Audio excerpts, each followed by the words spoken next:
আজকে আপনাদেরকে সেরা বিখ্যাত কলকাতার হাওড়ার ব্রিজ দেখাবো। তো চলেন, এ তো অলরেডি হাওড়ার ব্রিজে আমি শুনেছি বলে অলরেডি কাঁপে। তো দেখা যাক, মিডিলে যাব, মিডিলে যা ভিডিওটা দেখাবো। আর সবজির তো বাজার দেখতে পাচ্ছেন, ব্রিজের ওপরে অনেক বাজার হয়, এখানে মার্কেট হয়, এটা নিচু জাম, এখানে অনেক কিছু আছে। একটা ছেলে আমার সঙ্গে অলরেডি চেনা পরিচয় হয়েছে, তার জন্য হাই করলো।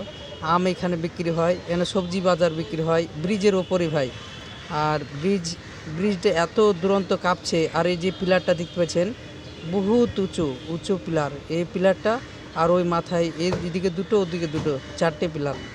আর মিডিলে ভাই এত কাঁপছে, মানে বাস গাড়ি যাচ্ছে ওর জন্য।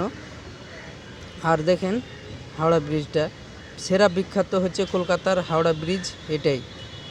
আজকে ভিডিওটা হচ্ছে আমাদের শুধু হাওড়া ব্রিজের জন্য। আর হাওড়া ব্রিজটা অবশ্যই আপনাদেরকে যদি ভালো লাগে তো শেয়ার করবেন। এটা আমি গাড়িতে থেকে দেখাচ্ছি আপনাদেরকে, যেন সুবিধা হয়, ওই কারণে দেখা আরও ভালো হবে। অলরেডি মিডিল থেকে আমি দেখাইলাম, আর গাড়ি থেকেও দেখাচ্ছি যেন সুবিধা হয় আপনাদের দেখার জন্য। অনেকেই হাওড়া ব্রিজ দেখেছেন, আর যদি হয়তো নিচে যদি না নামেন তো নিচে নেমে দেখবেন, খুবই যেমন নৌকা যেমন দোলনা দোলায় ওভাবে দোলাবে, মানে খুবই। আর এই তো দেখেন খুবই মিডিলটা উঁচু আছে, আর দুই সাইড দুইটা ল্যাটা, এটা হচ্ছে উঁচু জায়গা, দুই সাইড দুটো ল্যাটা। ব্রিজটা ভাই দেখার সুন্দর জায়গা। আর